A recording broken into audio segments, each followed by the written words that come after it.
Diving into our HE-111 German bomber, we start by connecting our rudder pedals to our rudder linkage.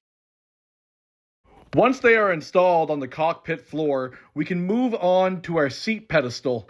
Now mount the control handles to the control column. Time to add on the adjuster crank. The bombardier and pilot seat are made up of 4 pieces and snap together like a breeze. I won't add these quite yet, so they're easier to paint.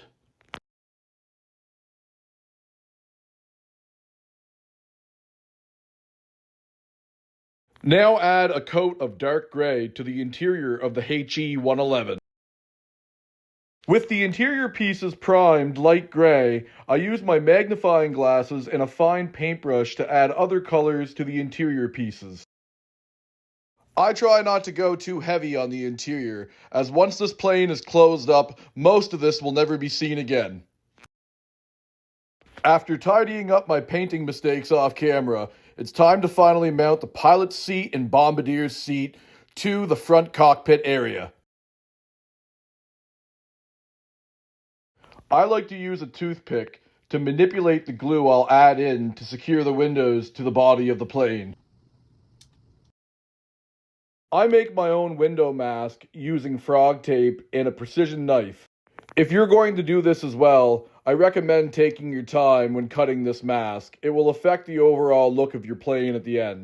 It took a little under an hour to do both sides. Time to add a little bit of color to our tail wheel and both of our bulkheads.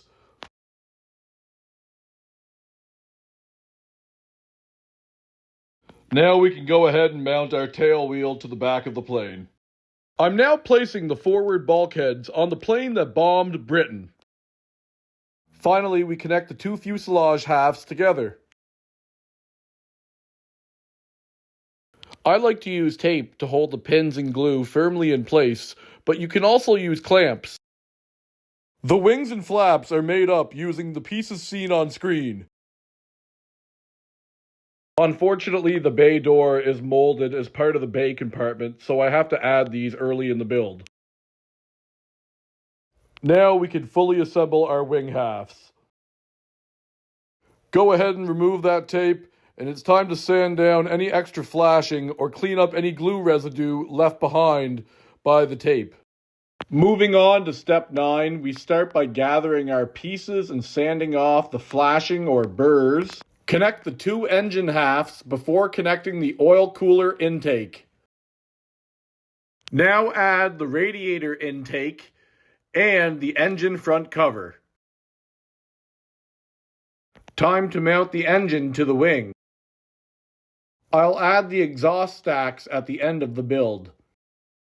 After installing the engines on this war machine, I noticed some gaps between the engines and the wings.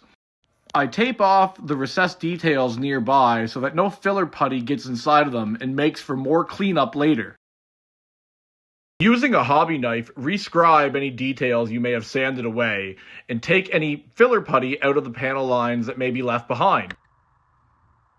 The same filler putty process we did on the wings we now do on the main fuselage. It's important to take your time when rescribing the aircraft. Placing these lines in the wrong place will affect the weathering look later on in the build. We can now go ahead and mount our tail fins, followed by our aircraft's wings. With no way to vise the wing in place, I like to use the pressure of my hands to hold it until the glue dries. With our wings now mounted, we can tape off the gaps and fill them with plastic putty by Tamiya. With the filler putty drying, we can go ahead and add the front gondola, and then quickly fill the gaps with some more plastic putty. Remove the tape and do a rough cleanup of the wings. Now add the external racks. Now is a good time to do a cleanup of all the filler putty on the aircraft. It's now time to add one of 2 front canopies. I'm going to be using the world's smallest masking tape. Slowly and carefully, I align each piece to where a window should be represented. I find this part of the build is always quite tedious, especially on these old World War II aircraft. Yeah, that took some time. Carefully glue the front canopy into place. I have a slight gap between the canopy and the fuselage. I correct that with some Vallejo plastic putty. Now go ahead and grab your cockpit we built way back at the start, put some glue on that and install that in the nose section. Next, we tape off the front canopy. This took a significant amount of time, as you can see. Now, the top turret mount. For the bottom turret, after taping off the windows, we can go ahead and install the MG34 with Patronomal magazine. The rear window fits into a groove and is a little tricky to install. Go ahead and mount the front canopy and give the aircraft one final cleanup and inspection. I'm going to be using Army Painter Primer because I got it for $5 a can. It's a grayish blue color, but it works for me. Finally, I can hide all the filler putty I used on this poorly aligned kit. With our primer now applied, it's time to do some panel lining. This will help create variation in the plane's camouflage I apply after. With the panel shading finished, it's now time to select what paint job I want to do. After taping off the plane's camo pattern, I come in with some Model Air RLM 71 dark green. Gradually, I build the paint up. I'm not trying to cover the black panel lines that are below, rather use them for some accent and highlights underneath of the RLM 71 dark green. With the tape removed, you can see the results. There's no uniform one-tone color on that section of the wing. I now place on a couple light layers of black-green RLM 70.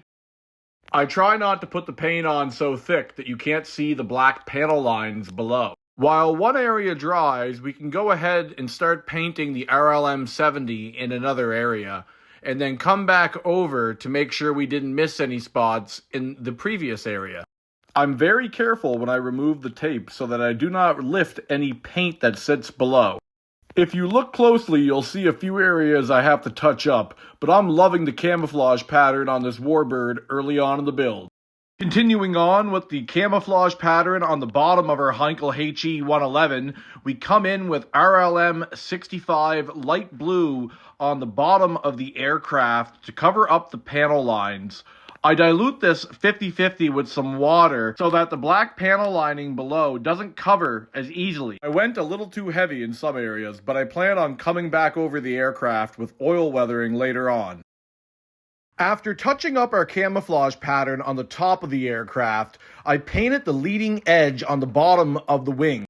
For our landing gear assembly, I start by assembling our two wheel halves, followed by connecting our main gear retractor to our main gear strut. Once that's had time to dry, I connect that assembly to the main gear oleo. Aligning these pins can truly test your patience. With the landing gear assembled, I look at some reference photos before painting them Amish gray. While the paint dries on the landing gear assembly, I grab an AK rubber black marker and start drawing on the rubber to our wheels. I do this in sections to avoid getting marker on my fingers. With the paint on the landing gear now dry, we can come back over with some AK Models flat black on the shock covers. We can also add some real aluminum in various areas.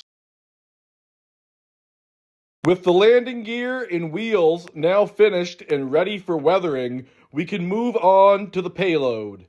This kit comes with both the torpedo bombs and the blockbuster bomb. I choose to go with the blockbuster bombs as it's more likely to what my grandfather may have seen during the Second World War. I go with RLM 76 for the paint choice on these bombs as it was used by the Luftwaffe during the Second World War. Notice the two different shades of blue? Put a little dark aluminum color on the detonator. Ready for weathering. Before we paint on the crew identification bands, we must prepare the props first. Remove any flashing that might be left behind. I then prime the pieces with Deco Art Flat Black. I then use Deco Art Bright Yellow as it's very similar to Luftwaffe Yellow. The yellow marking helped prevent blue-on-blue fatalities, or friendly fire. This tactic was used heavily during the Battle of Britain and North Africa, before becoming less popular in late war. With our yellow paint dried, connect our propeller shaft, propeller, and spinner base together. Now the spinner. And now both props are ready for clear coat. Applying decals is my favorite part of any build. I understand what the symbols on this aircraft mean, so please refrain from commenting anything political below. I picked these kits up for $20 to $30 secondhand Canadian, or about 50 cents American, and simply enjoy giving scale modeling a try. This is my biggest problem with buying these opened kits, spoiled decals. I've read online that you can spray clear coat over top of the decals and wait 24 hours and stand a better chance of saving them. With the decals spoiled, I have a few options. A, I can stencil on new ones. B, I could pay more than I paid for this kit and order a replacement set. Or C, I could just leave the plane as it is and enjoy it for a $20, $30 kit. What do you think I should do? I wanted to give this aircraft a weathered look. I seen online you can use watercolored pencils to make a chipping effect like the paint has worn off the aircraft. This was not giving me the look I wanted, so I switched over to the sponge technique. With only 5 HE-111s surviving the war out of 8,000 produced, I wanted this to look like it was one of the surviving 5. I really focus on the leading edge of the wings and areas the crew would have walked on to service the aircraft. As you can see, no uniform look to the chips applied. A while back, I posted my first attempt at doing exhaust staining on a B-17. Like most modelers, I keep coming back trying for better results. I start with Amish Gray, thinned 50-50 on 10 psi, and follow up with black, thinned 50-50 on 10 psi as well. I got this technique from watching YouTube. What do you guys use for your exhaust staining on World War II aircraft? Before we can seal in our results with clear coat, I feel it's a good time to add the exhaust. This looks much better than my first attempt on the B-17. Next on our weathering process is an oil wash. You can make this using a dab of black oil paint and some mineral spirits. Apply it over the entire body of the aircraft. Because this can get messy, I like to work it in sections. For example, I do the top side first, then the bottom later. Go ahead and give that about 10 minutes to dry. Then I recommend putting on some gloves. Take a piece of toilet paper or paper towel and just start wiping that in the direction of the airflow. You can see where it already started to dull down the yellow.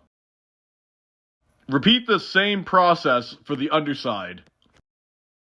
Now we're ready for the heavy weathering.